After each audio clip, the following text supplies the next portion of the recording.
Hey guys, and welcome to Should You Buy It, where all we do is talk a little bit about the game and whether or not we think it's worth the cost.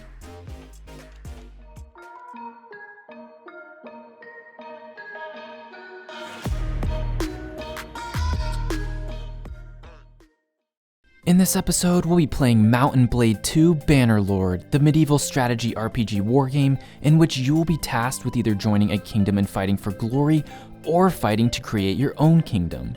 The first question that we always cover in these videos is what stage of development is the game in? And in this case, Mount & Blade II Bannerlord is currently in early access and available on PC for $50. So what exactly is Mount & Blade Bannerlord 2?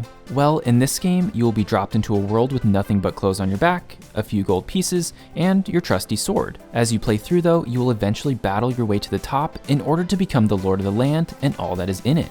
So let's start off by talking about the single player in this game. The single player in Mount & Blade II Bannerlord is based around the idea that you are a small person dropped into a massive world in which you must try to survive. It has everything you could possibly want in a medieval in-person strategy game. You will have to command small and large armies on battlefields, recruit soldiers, engage in politics, and even find yourself a significant other so that you can have an offspring to play as when your character gets too old and dies.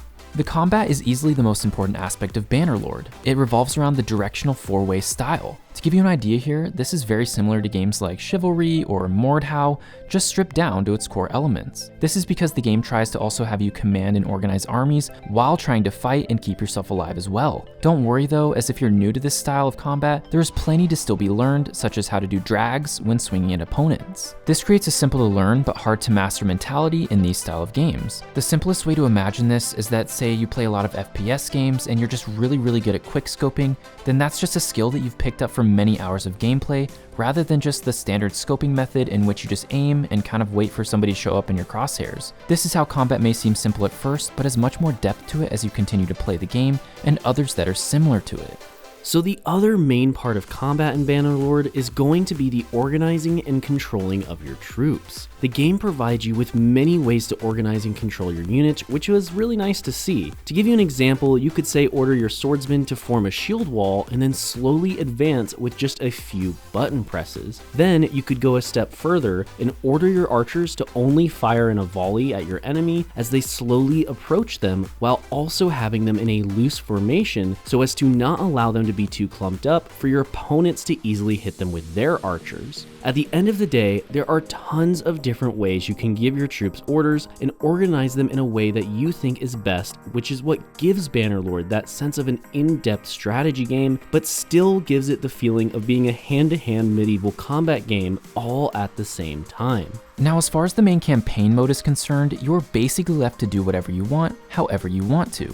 You could choose to join a faction, or maybe go and try and start your own. Just remember that this game doesn't really like to play nice, so even in the easy settings, if it's your first playthrough, starting your own kingdom is going to be more than a challenge. At the end of the day though, this is your story, and you are given the ability to write it however you want to. You could spend all your time focusing on arena battles to become a champion, or even just become a traveling trader if that's something you want to do. Now, before we move on to talking about the multiplayer aspect of this game, let's talk real fast about the modding scene. You see, modding in Bannerlord is honestly pretty amazing. There are so many mods for this game, even though it is only in early access. Just to give you an idea of how much you can really do with the mods in this game, there's everything from a dismemberment mod, which will really give you that satisfaction of gore, to a mod that literally adds the entire Roman Empire into the game. I know there's tons of modders out there for this, and I'm sure you can expect even more crazy and awesome things as this game continues to grow. And as far as we can tell, it doesn't seem like the modders are going to be stopping putting out content anytime soon.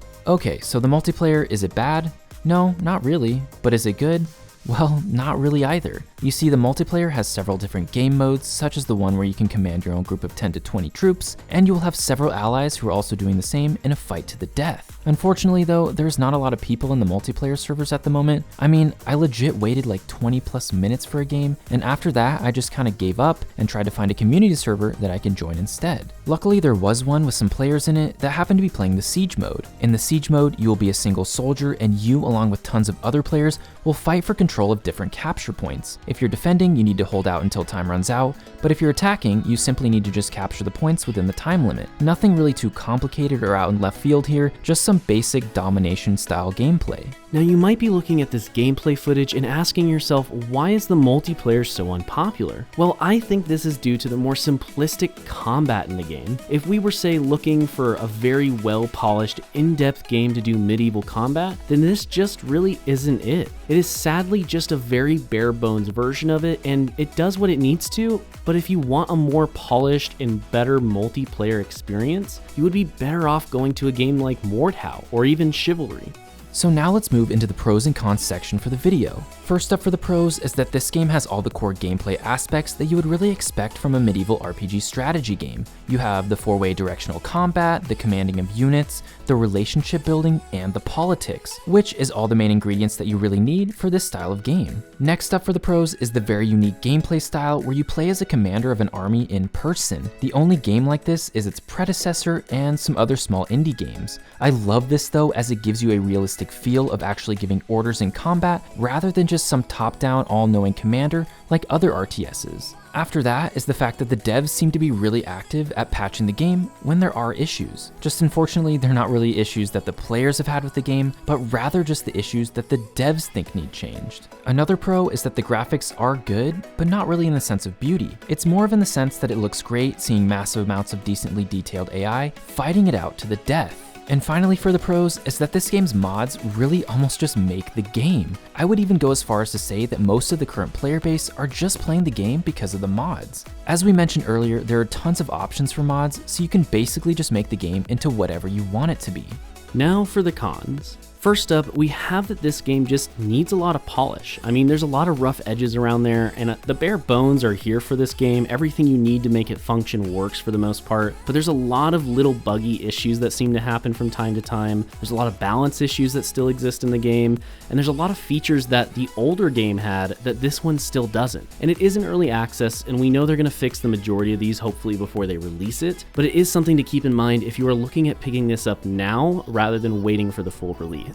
Next up is that the combat is pretty simplistic for a medieval fighting game. I mean, you look at other things that compete with this like Mordhau or Chivalry, and they just do a much better job at their combat. This is, quite frankly, you swing left, right, up, or down, and that's about it. There's not a whole bunch more to it. I mean, you can block in the same directional sense, but if you've ever played any other medieval combat game, I think you will more than likely agree with me that this one definitely has the bare bones, but it needs some more flavor to it. And last up for the cons is that this game's multiplayer is pretty much dead right now, and hopefully this will come back as they work on the game, and when the game eventually does come out, hopefully more players will want to play it. But in its current state, there was less than 200 players on any of the servers that I could find. So if you are planning on getting this for the multiplayer experience, just keep the fact in mind that this may not be for you, and it may take you sometimes 20, 30, 40 minutes to find certain game modes. I mean, you can see here right on screen, it took us 20 minutes,